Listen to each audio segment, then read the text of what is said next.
एक बार एक प्रसिद्ध महात्मा के पास एक व्यक्ति आता है और कहता है, महात्मन, मुझे आपसे एक प्रश्न पूछना है।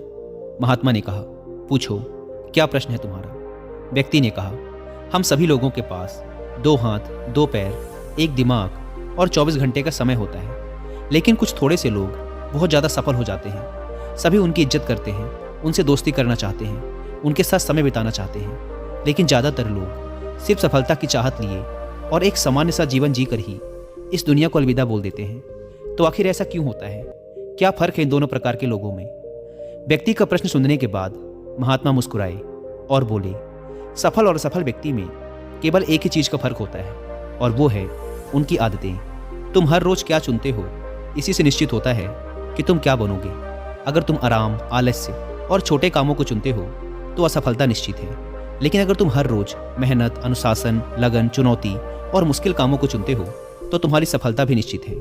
लेकिन दुर्भाग्य से ज़्यादातर लोग अनजाने में ही अपने आसपास के माहौल, माता पिता और लोगों की वजह से ऐसी आदतों और दिनचर्या के साथ बड़े हुए हैं जो उन्हें सफल होने से रोकती है और ऐसा इंसान नहीं बनने देती जैसा वो बनना चाहते हैं। ज़्यादातर लोग सिर्फ खाने, पहनने, घूमने, छोटे मोटे काम करने और फिर मर जाने तक के बारे में ही सोच पाते हैं, क्योंकि वो लोगों को यही सब करते देखते बड़े हुए हैं।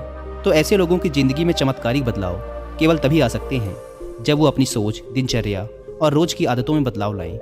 व्यक्ति ने कहा, महात्मन, आपने आदतों के महत्व के बारे में बात की, तो क्या आप मुझे ऐसी 5 आदतों के बारे में बता सकते हैं जिन्हें अपनाने से मैं न केवल आर्थिक रूप से सफल बनूं, बल्कि शारीरिक और मानसिक रूप से मजबूत बनूं, समाज में मेरी इज्जत हो, लोग मेरे काम से प्रेरणा लें और आने वाली पीढ़ी के लिए मैं एक अच्छा उदाहरण पेश कर सकूं?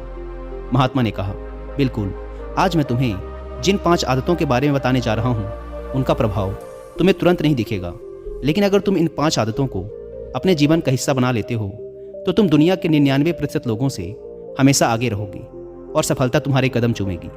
महात्मा ने कहना शुरू किया, पहली आदत, अपनी सुबह का नियंत्रण अपने हाथों में लो। हर सुबह हमारे पास 2 विकल्प होते हैं। पहला, कि हम सोते हुए लगातार सपने देखते रहें, या फिर सुबह जल्दी उठकर उन सपनों को पूरा करने के लिए मेहनत करें। लेकिन दुर्भाग्य से ज़्यादातर लोग पहला विकल्प ही चुनते हैं और ख़ुद को बिस्तर के आराम से निकलने नहीं देते। और जब ये देर से सोकर उठते हैं, उसके बाद भी अपना सुबह का बचा हुआ समय फालतू के कामों जैसे इधर उधर घूमना या बैठकर दोस्तों या घर वालों के साथ गप्पे मारने में निकाल देते हैं। और ये एक असफल व शिकायत करने वाले व्यक्ति की पहली निशानी है। लेकिन अगर तुम सफल होना चाहते हो तो सुबह जल्दी उठकर पहले 2 घंटे खुद पर लगाओ। कम से कम 20 मिनट एकांत में पैदल घूमने के लिए जाओ। ऐसा करना तुम्हारे दिमाग में नए और सकारात्मक विचारों को जगह देगा। उसके बाद 20 मिनट का ध्यान करो। ये तुम्हें दिन भर शांत और प्रसन्नचित्त रखेगा। कम से कम 30 मिनट रोज व्यायाम करो। इससे तुम्हारा शरीर ताकतवर और ऊर्जावान बनेगा। ये तुम्हारे आत्मविश्वास को बढ़ाता है। रोज सुबह 15 मिनट सूर्य की रोशनी शरीर पर पड़ने दो। ऐसा करना तुम्हें निरोगी रखने के साथ साथ तुम्हारी निराशा भरी मानसिकता को कम कर तुम्हारे अंदर आशा और उम्मीद बढ़ाता है। रोज सुबह कम से कम 30 मिनट से 1 घंटे का समय उस काम के बारे में पढ़ने या सीखने में लगाओ जिस क्षेत्र में तुम सफल होना चाहते हो। रोज सुबह के 1 घंटे का यह अभ्यास तुम्हें उसी क्षेत्र में काम कर रहे अन्य लोगों से बहुत आगे लाकर खड़ा कर देगा। सुबह के 5 घंटे सबसे ज़्यादा ऊर्जावान होते हैं, इसीलिए इस समय किसी दूसरे के हाथ मत आओ। सुबह के इस समय को खुद को बेहतर बनाने और अपने लक्ष्यों को पूरा करने में लगाओ। दिन के सबसे मुश्किल काम को सुबह सुबह ही खत्म करने की आदत डालो। ये आदत तुम्हें चिंता मुक्त और मन को हल्का रखेगी। अपने सुबह के कुछ घंटे सफल बनाओ और ये तुम्हें सफल बना देंगे। लेकिन दोस्तों, सुबह जल्दी उठकर इन आदतों को अपनाना इतना आसान नहीं है। इसके लिए पहले हमें अपना माइंडसेट डेवलप करना पड़ेगा। और सुबह जल्दी उठने के लिए आपके माइंडसेट को डेवलप करने में आपकी हेल्प करेंगी 2 बुक, जिसमें से पहली बुक का नाम है द मिरेकल मॉर्निंग और दूसरी बुक है द 5 AM क्लब। ये दोनों ही बुक्स हमें सिखाती हैं कि दुनिया के सबसे सफल लोगों का मॉर्निंग रूटीन कैसा होता है और कैसे हम भी इस रूटीन को अपनाकर अपने जीवन में चमत्कारिक बदलाव ला सकते हैं। लेकिन अगर आपके पास इन दोनों ही बुक्स को पढ़ने का टाइम नहीं है तो अब आप हिंदी में इनकी बुक समरी भी सुन सकते हैं कुकू FM ऐप पर। कुकू FM, जो कि इंडिया का सबसे बड़ा ऑडियो बुक प्लेटफॉर्म है, उसके पूरे साल भर का सब्सक्रिप्शन पड़ता है 399 रुपीज़ का।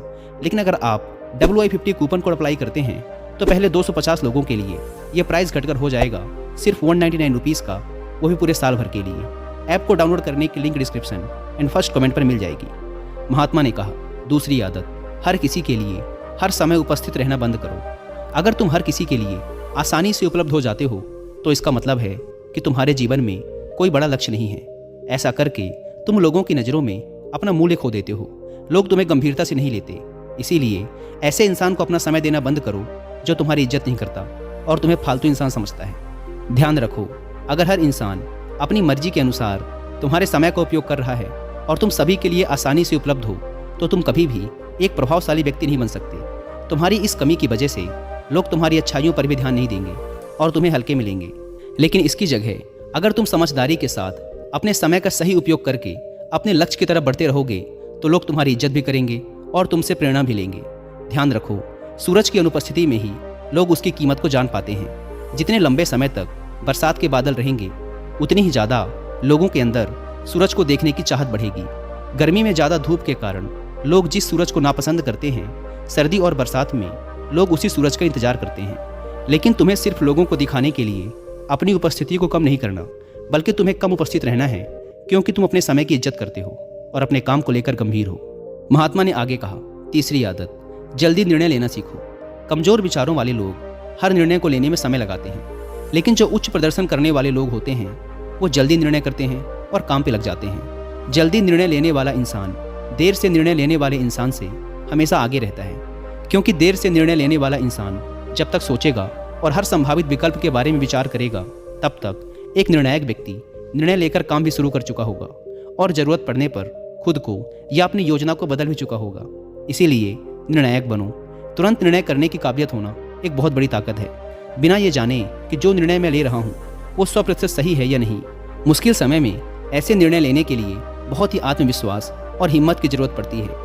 लेकिन जल्दी निर्णय लेने का फ़ायदा ये है कि किसी भी समय ज़रूरत पड़ने पर हम बदलाव कर सकते हैं। अक्सर लोग ये कहते हैं कि जानकारी एक ताकत है, लेकिन ये हर समय सही नहीं है। ज़्यादा जानकारी तुम्हें नुकसान भी पहुंचा सकती है। अगर तुम अपना बहुत ज़्यादा समय जानकारी इकट्ठा करने, सोचने और योजना बनाने में लगा रहे हो तो इसका मतलब है कि तुम सबसे कम समय उस काम को करने में लगाने वाले हो। इसीलिए किसी भी काम के बारे में ज़्यादा जानकारी इकट्ठा करने की ज़रूरत नहीं है।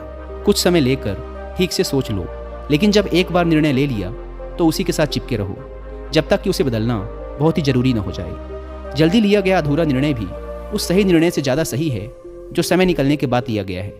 रोज़मर्रा के ज़्यादातर निर्णय उससे भी कम समय में लिए जा सकते हैं जितना समय हम उन्हें देते हैं। जल्दी निर्णय लेना सीखने का केवल एक ही तरीका है कि जितने हो सकें उतने ज़्यादा निर्णय लो और उनसे सीखो, ना कि सिर्फ जानकारी लेते रहो और सोच विचार कर खुद को एक समझदार व्यक्ति बनने का इंतजार करते रहो। चौथी आदत, सही त्याग करना सीखो। तुम चाहो या ना चाहो, तुम्हें हमेशा किसी न किसी चीज़ का त्याग करना ही पड़ेगा। अगर तुम अपने लक्ष्य के लिए त्याग नहीं करते तो तुम्हें अपने लक्ष्य का त्याग करना पड़ेगा। जब तुम अपना समय बर्बाद कर रहे होते हो तब भी तुम अपने संभावित सुनहरे भविष्य का त्याग कर रहे होते हो। इसीलिए तुम्हें सही चीज़ को छोड़ना आना चाहिए। अगर तुम्हें सफल होना है तो कई बार तुम्हें अपने मित्रों का त्याग करना पड़ेगा जो तुम्हें पीछे खींचते हैं। तुम्हें कुछ समय के लिए अपने आराम, पसंदीदा खाने, घर और रिश्तेदारों का भी त्याग करना पड़ सकता है। लेकिन यह त्याग हर समय आसान नहीं होता, खासकर जब तुम जवान होते हो तो तुम्हें लगता है कि मैं अपने आराम और खुशी को क्यों छोड़ूं। लेकिन सच्चाई यही है कि तुम्हें अपने आज के आराम और खुशी से आगे कुछ नहीं मिलने वाला सिवाय दुख और पश्चाताप के। लेकिन इसका मतलब ये नहीं है कि तुम्हें हमेशा ही त्याग करना पड़ेगा और तुम्हारा पूरा जीवन नीरस हो जाएगा। ये त्याग सिर्फ कुछ समय के लिए है, लेकिन एक बार जब तुम सफल हो जाओगे तो तुम्हें उतने त्याग नहीं करने पड़ेंगे जितने तुम्हें आज करने पड़ रहे हैं। लेकिन समस्या ये है कि ज़्यादातर लोगों को तुरंत ही खुशी और सफलता चाहिए, जो उन्हें आज छोटे मोटे त्याग करने से भी रोकती है।